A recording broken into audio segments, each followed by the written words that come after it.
ये मोबाइल के क्वालिटी समझ नहीं आ रही।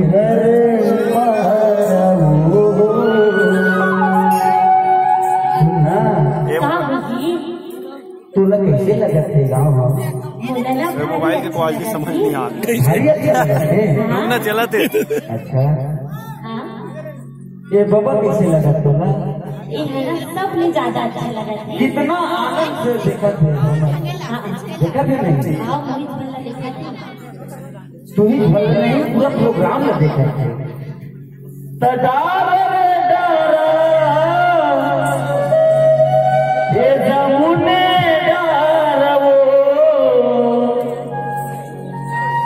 बैठेला बलाए मुर्गी वाली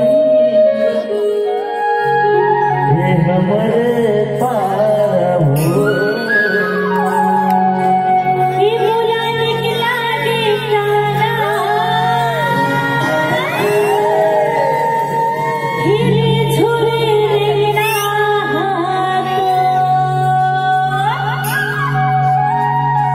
ये मोला निकला के जाओ रानी रानी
नदिया के तीर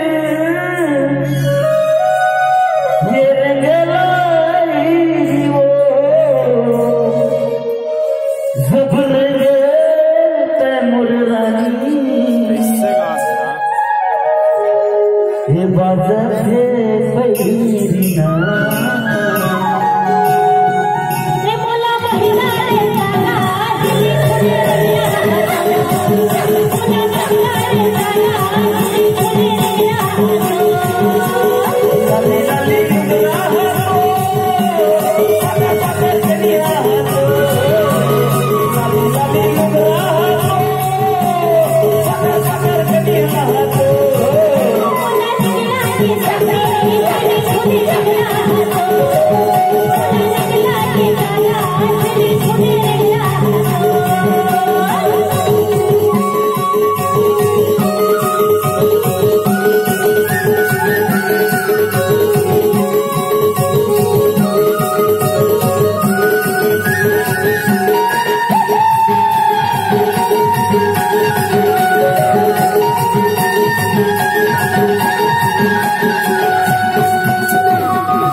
सफरेंगे तैमूर रानी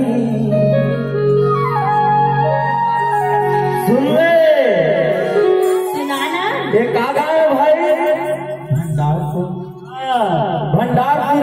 हाँ दौलत ना सफरेंगे तैमूर रानी पब्लिक आई हो तो देख के